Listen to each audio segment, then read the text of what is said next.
Ayah saya almarhum adalah pensiunan Angkatan Udara. Dan pensiunan Angkatan Udara pangkatnya pun gak tinggi, hanya kapten. Jadi bisa dibayangkan, saya lahir di Mospati, di Madiun, asli Malang. Rumah kami yang termewah itu adalah gorden. Karena kami tidak punya perabotan, jadi gordennya dimahalin supaya dilihat orang bagus. Di dalamnya kursi pun gak punya gitu ya. Nah, masa-masa lagi disebut susah, sebenarnya kalau dirasakan ya nggak juga gitu ya.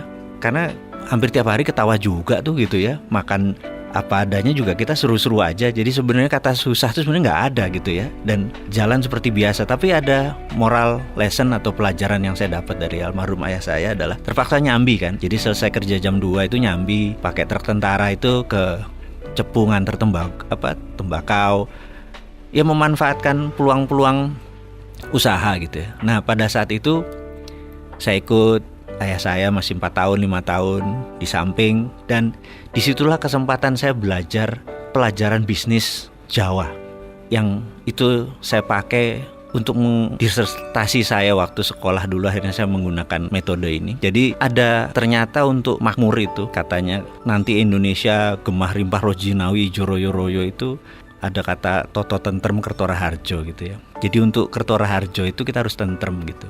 Nah untuk tentrem itu kita harus noto. Nah noto itu kan manajemen gitu ya. Dalam bahasa manajemen adalah getting things done through other people, menyelesaikan masalah melalui orang lain.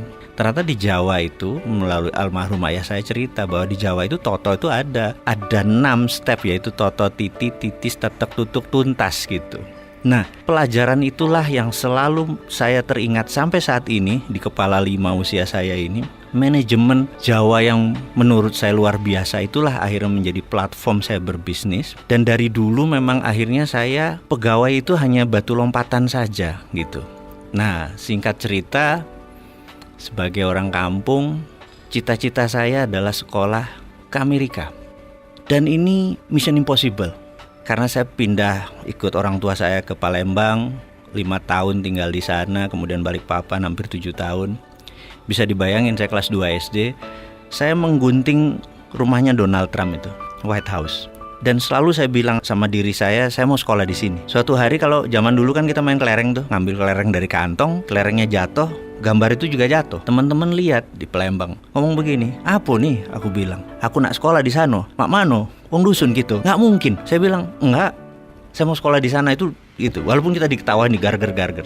Kelas 5 SD pindah Balikpapan sampai SMA. Sama. Ini lu gila lu katanya gitu dan lain sebagainya. Kelas 2 pindah Jakarta. Setiap hari dari Blok M ke Halim itu selalu lewat Tekdikbud. Suatu hari ada pajangan besar sekolah ke luar negeri.